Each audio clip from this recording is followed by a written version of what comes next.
अस्सलाम वालेकुम नाज़रीन, उम्मीद करता हूँ आप खैर आफियत से होंगे। जैसा कि आपने पिछली वीडियो में मुलाहिज़ा किया, इस्लामी लश्कर ने जंग तबूक को फ़तह किया।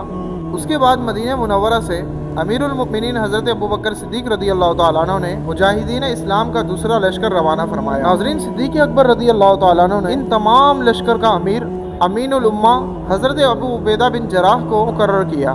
नाज़रीन, जैसा कि आपने पिछली वीडियो में मुलाहिज़ा किया कि अहले मदीना गंदम, जौ, इंजीर, रोगन और जैतून वगैरह मुल्क शाम से मंगवाते थे। मुल्क शाम के कुछ ताजिर बसिलसिला तिजारत मदीने में कई दिनों से मुकीम थे। जब उन्होंने अजीम इस्लामी लश्कर को देखा, नीज़ मकाम तबूक में इस्लामी लश्कर का हरकल के 8000 के लश्कर के सफाया करने की बात सुनी, तो उन्होंने शाम जाकर हरकल बादशाह को इस बारे में मुत्तले कर दिया।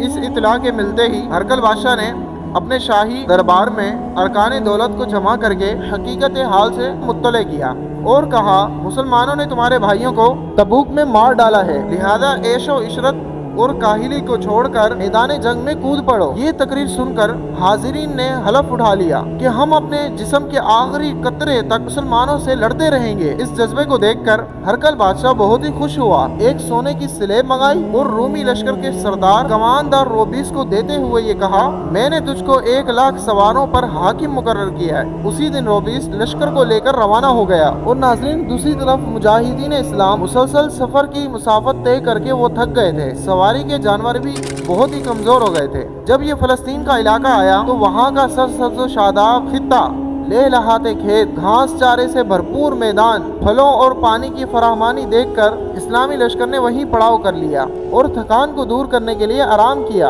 एक दिन अमर बिन आस ने लश्कर के अहम अरकान को मशवरे के लिए बुला लिया कि अब यहाँ से कब और किस तरफ बढ़े। ये हजरत मशवरे में मशगूल थे कि अचानक वहाँ पर हजरत आमिर बिन अदी तशरीफ लाए, जो कि एक मुखलिस मोमिन और सहाबी थे। उनके चेहरे से बेचैनी नुमाया थी। अमर बिन आस ने उनसे फरमाया, तुम्हारी घबराहट और परेशानी की वजह क्या है? तो उन्होंने जवाब में कहा, तुम्हारे मुकाबले के लिए हरकल बादशाह ने एक लश्कर जर्रार तैयार किया है, जो कि सैलाब की तरह तुम्हारी तरफ बढ़ता आ रहा है और वो तकरीबन 1,00,000 का लश्कर है। नाज़रीन, अमर बिन आस के साथ जो लश्कर था उसकी तादाद सिर्फ 9,000 थी। हजरत अमर बिन आस ने अब्दुल्ला बिन उमर को 1,000 सवारों पर सरदार मुकर्रर करके बतौर निगरानी आगे रवाना कर दिया ताकि वो दुश्मन के लश्कर का सुराग लगाएं। हजरत अब्दुल्ला बिन उमर मुसलसल एक दिन और एक रात चलते रहे। सुबह के वक्त उन्होंने गुबार उठते हुए देखा। ये तकरीबन 10,000 सलेबी फौजी थे, जिसे रोबीस ने बतौर निगरानी आगे भेजा था। हजरत अब्दुल्ला बिन उमर ने अपने साथियों से कहा, अल्लाह तुम्हें गालिब करेगा, दुश्मनों पर टूट पड़ो। मुजाहिदीन इस्लाम ने इस तरह नारे तकबीर लगाया, पहाड़ और सहरा गूंज उठे, दुश्मनों पर एक खौफ तारी हो गया। उसी वक्त इस्लामी लश्कर के शेर रूमी लश्कर के गीदड़ों पर टूट पड़े। इस तरह अचानक यलगार से रूमी लश्कर हिल गया। वो सोच भी नहीं सकते थे कि ये मुट्ठी पर मुसलमान हम पर इस तरह हमला करेंगे। तलवारों और नेज़ों ने अपना काम दिखाया। दुश्मनों को जान के लाले पड़ गए। मुजाहिदीन इस्लाम की एक ही ज़रब में रूमी सिपाही खाक और खून में तड़पते हुए नजर आए। एक बड़े जिस्म वाला रूमी सरदार अपने घोड़े को गर्दावे दे रहा था और साथियों को लड़ाई पर उभार रहा था। वो हजरत अब्दुल्ला बिन उमर के सामने आ गया। हजरत अब्दुल्ला बिन उमर ने उसका वार खाली छोड़ दिया और खुद जवाबी वार किया। उस रूमी पहलवान ने भी बड़ी बहादुरी दिखाई। हजरत अब्दुल्ला बिन उमर ने जोर से घोड़े की लगाम खींची। घोड़ा बुलंद आवाज से हिनहिनाते हुए पिछले दोनों पांव पर खड़ा हो गया। रूमी पहलवान हैरत में खो गया था। अचानक हजरत अब्दुल्ला बिन उमर ने तलवार निकालकर घोड़े को एड़ी मारी और घोड़ा इस तरह कूदा कि अचानक रूमी घोड़े के करीब पहुंच गया।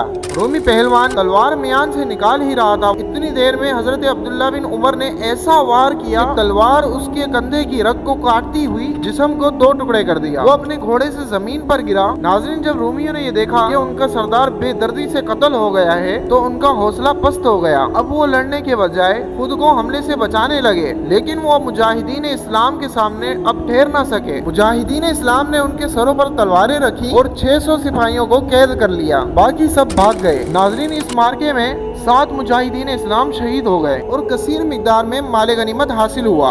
अब्दुल्ला बिन उमर असीरान जंग माले गनीमत और लश्कर को लेकर वापस उस मकाम पर लौटे जहां पर अमर बिन आस मुजाहिदों के लश्कर के साथ मुकीम थे। इस तरह फतह गनीमत के साथ हजरत अब्दुल्ला बिन उमर के लौटने पर हजरत अमर बिन आस बहुत ही खुश हुए। आपने उन कैदियों से रूमी लश्कर का हाल पूछा। फिर अमर बिन आस ने तमाम कैदियों पर इस्लाम पेश किया, जिसका उन्होंने इनकार कर दिया, लिहाजा आपने सबको कत्ल कर दिया। नाज़रीन, इसके बाद अमर बिन आस ने इस्लामी लश्कर को रवाना होने का हुक्म दिया। वजह ये تھی کہ رومی لشکر اسی طرف آ رہا تھا۔ ناظرین ابھی لشکر نے تھوڑا ہی فاصلہ طے کیا تھا کہ رومی لشکر دکھائی دیا۔ لشکر کیا تھا؟ وہ منڈا ہوا ایک سیلاب تھا۔ لشکر میں 9 بڑی سلیبیں نظر آ رہی تھی، ہر سلیب کے نیچے 10,000 سوار تھے، جبکہ اسلامی لشکر صرف 9,000 کی تعداد کا تھا، یعنی ہر ایک مسلمان کے مقابلے میں 10 رومی تھے۔ سردار روبیس کو اپنے لشکر کے تلیے کی خبر پہنچ چکی تھی، لہذا وہ غم و غصے میں تھا۔ ناظرین عمر بن عاص نے رومی لشکر کو دیکھتے ہی اسلامی لشکر کو ترتیب دینا شروع کر دیا۔ آپ نے رحمت عالم صلی اللہ علیہ وسلم سے پائی ہوئی تعلیم و تربیت کو بروئے کار لاتے ہوئے اسلامی لشکر کی عمدہ صف بندی کی۔ صف بندی کی نفاست کو دیکھ کر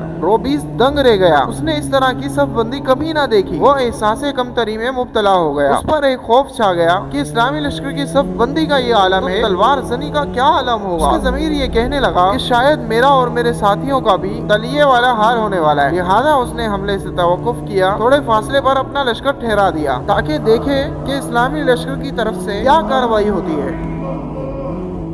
ناظرین جب رومی لشکر نے توقف کیا اور ان کی جانب سے کوئی پہل نہ ہوئی تو اسلامی لشکر سے حضرت سعید بن خالد نکل کر میدان میں آئے، لیکن رومی لشکر میں سے کسی کی ہمت نہ ہوئی تو انہوں نے رومی لشکر کے دائیں اور بائیں والے دستوں پر حملہ کر دیا۔ آپ نے ان کی صفوں کی صفیں الٹ کر رکھ دی۔ تب رومیوں نے حرکت کی اور جمع ہو کر ان پر ٹوٹ پڑے، نیزوں، برچھیوں اور تلوار کی نوکوں سے ان کے مقدس جسم کو چھلی کر دیا، لیکن آپ آخری دم تک لڑتے رہے اور خدا اور رسول کی راہ میں اپنی جان دے دی۔ سعید بن خالد کی شہادت سے اسلامی لشکر میں رنج و غم چھا گیا۔ حضرت عمر بن عاص نے اسلامی لشکر کو حملے کا حکم دیا۔ پورا اسلامی لشکر رومیوں پر ٹوٹ پڑا، تلوار سے تلوار اور نیزے سے نیزہ ٹکرا رہا تھا۔ روبیس چیخ چیخ کر پکار رہا تھا، اے بندگان سلیب، کسی کو زندہ مت چھوڑنا، یسوع مسیح تمہاری مدد کر رہے ہیں۔ سردار کی آواز پر رومی سپاہی نہایت ہی جوش سے لڑنے لگے۔ اسلام کے مجاہدوں پر تنگی کا وقت تھا اور وہ تکبیر کی صدائیں بلند کر رہے تھے اور اللہ پاک سے یہ دعا کر رہے تھے، اللہم انصر امت محمد، اے اللہ امت محمدیہ کی مدد فرما۔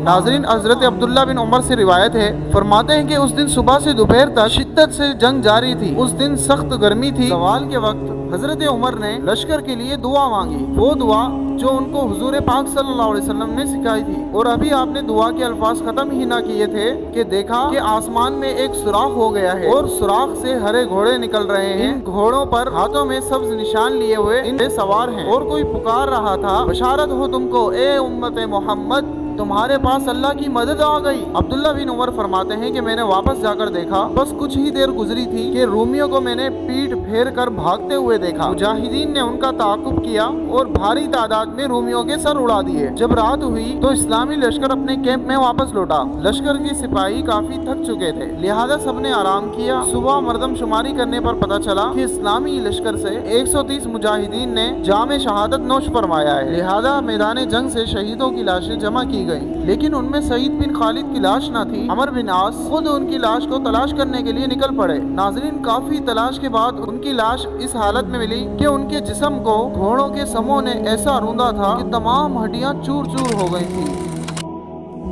عمر بن عاص نے جب ان کی لاش کو دیکھا تو آپ کے آنسو نکل آئے، خوب رو کر انہوں نے دعا کی۔ ناظرین غنیمتوں کی تقسیم کے بعد حضرت عمر بن عاص نے اسلامی لشکر کے سپہ سالار حضرت ابو عبیدہ بن جراح کی خدمت میں خط لکھا اور پوری جنگ فلسطین کی تفصیل اس میں لکھ ڈالی، اور خصوصاً حضرت سعید بن خالد کا بھی ذکر کیا۔ اس وقت ان کے والد حضرت ابو عبیدہ کے پاس موجود تھے، اپنے بیٹے کی شہادت کی خبر سن کر تڑپ گئے اور آنسو جاری ہونے لگے۔ ان کے والد نے حضرت ابو عبیدہ بن جراح سے عرض کی کہ میں اپنے بیٹے کی قبر پر جانا چاہتا ہوں، تو آپ نے اجازت دے دی۔ آپ اپنے بیٹے کی قبر پر تشریف لائے۔ ناظرین زیارت قبر سے فارغ ہو کر ان کے والد حضرت خالد بن سعید حضرت عمر بن عاص کی خدمت میں آئے اور درخواست کی کہ مجھے تھوڑا سا لشکر دیں تاکہ میں مشرکوں کی تلاش میں نکلوں اور ان میں سے کسی کو پا کر قتل کر دوں تاکہ میں اپنے بیٹے کا انتقام لے سکوں۔ ناظرین حضرت عمر بن عاص نے قوم حمیر کے 300 سواروں کو ان کے ہمراہ کر دیا۔ حضرت خالد بن سعید روانہ ہوئے۔ تھوڑی سی مسافت طے کرنے کے بعد ایک سرسبز میدان میں پہنچے۔ سخت دھوپ تھی اور گرمی تھی، لہذا انہوں نے ارادہ کیا کہ یہاں کچھ وقت گزار لیتے ہیں۔ اس میدان کے قریب ایک بلند پہاڑ تھا۔ حضرت خالد بن سعید اپنے ساتھیوں کے ساتھ जिहाद की तरगीब दे रहे थे। दौरान गुफ्तगू उनको पहाड़ की चोटी पर चंद आदमी नजर आए। खालिद बिन सईद ने गुमान किया कि ये जासूस हैं, लिहाजा आपने 10 मुजाहिदीन को अपने साथ लिया और पहाड़ की तरफ रवाना हो गए। हालांकि पहाड़ का नक्शा कुछ इस तरह था कि उस पर चढ़ना बहुत ही मुश्किल काम था। हजरत खालिद बिन सईद घोड़ों से उतरकर पहाड़ पर चढ़ने लगे। ये ऐसा खतरनाक मामला था कि जरा सी गलती हुई या पाँव फिसला तो सीधे जमीन पर गिर जाते, लेकिन अल्लाह पाक की मदद से तमाम मुजाहिदीन पहाड़ पर बआसानी पहुंच गए। पत्थर की चट्टानों की आड़ में छुपते छुपाते उस जगह पर पहुंच गए जहां पर वो जासूस ठहरे हुए थे। कुल 6 बंदे थे, माहौल से गाफिल, गुफ्तगू में मगन थे। मुजाहिदीन ने उनको ललकारा तो वो रूमी अपने हथियारों की तरफ भागे, लेकिन मुजाहिदीन इस्लाम ने उनको इतना मौका ना दिया, 2 की गर्दनें उड़ा दी और उन 4 को गिरफ्तार कर लिया। नाजरीन, गिरफ्तार होने वाले 4 बंदों को खालिद बिन सईद ने सदोकोब की जियाफत से नवाजा। वो कहने लगे कि हम इस पहाड़ के अतराफ में वाक़े एक देहात दीरुल बकी के रहने वाले हैं। हमें इतला मिली है कि मुल्क अरब का लश्कर हम पर हमला करने के लिए आ रहा है। अतराफ के इलाकों की खबर हासिल करने हम इस पहाड़ पर आए थे और तुमने हमें गिरफ्तार कर लिया। मजीद उन्होंने ये बताया कि हरकल बादशाह का एक बहुत ही बड़ा लश्कर फलस्तीन की तरफ आने वाला है, ताकि वो इस्लामी लश्कर को बैतुल मुकद्दस में दाखिल होने से बाज रखे। वो लश्कर अभी मकाम अजनादीन में है। उस लश्कर की अनाज मुहैया करने के लिए एक सरदार हमारे इलाके में आया हुआ है और बहुत सारा गल्ला जखीरा कर लिया है। हजरत खालिद ने कहा, अगर तुम हमें तिल बनी सेफ तक पहुँचा दो तो हम तुम्हें छोड़ देंगे। चुनाचे हजरत खालिद बिन सईद 4 कैदियों को लेकर अपने 10 साथियों के साथ टीले की तरफ चल दिए। नाज़रीन, जब आप पहाड़ के पास दुर्रे पर पहुंचे तो अपने साथियों को भी वहां पर बुला लिया। फिर आप जल्दी से उस टीले की तरफ आगे बढ़े। तकरीबन 600 रूमी सिपाही और कुछ देहाती गुलाम जल्दी जल्दी जानवरों पर बोरे लाद रहे थे। तो हजरत खालिद बिन सईद ने उन पर ऐसा हमला किया कि सामान लादने वाले गुलाम फौरन दुम दबाकर भागने लगे। रूमी सिपाहियों ने तलवारें उठा ली। उनका सरदार बुलंद आवाज से उनको लड़ने की तरगीब देने लगा। हजरत खालिद बिन सईद सरदार की तरफ बढ़े और उसे ऐसा नेजा मारा कि वो जमीन पर मुर्दा हालत में गिर गया और मुजाहिदीन इस्लाम ने 320 रूमी सिपाहियों को काट कर फेंक दिया। बाकी बचे हुए फरार हुए।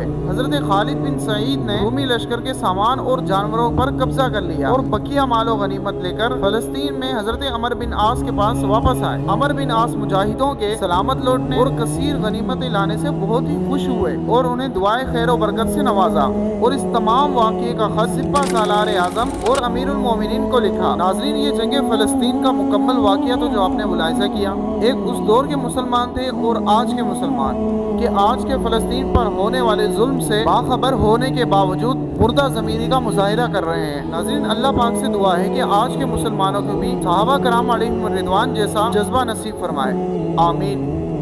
और अगर आपको आज की वीडियो पसंद आई तो इसे लाइक करना ना भूलिएगा और अगर अभी तक आपने हमारे चैनल को सब्सक्राइब नहीं किया तो उसे भी सब्सक्राइब लाजमी कीजिएगा, ताकि हमारी आने वाली वीडियो जल्द से जल्द आप तक पहुंच जाए। और हमें अपनी दुआ में याद रखिएगा। अल्लाह हाफ़िज़।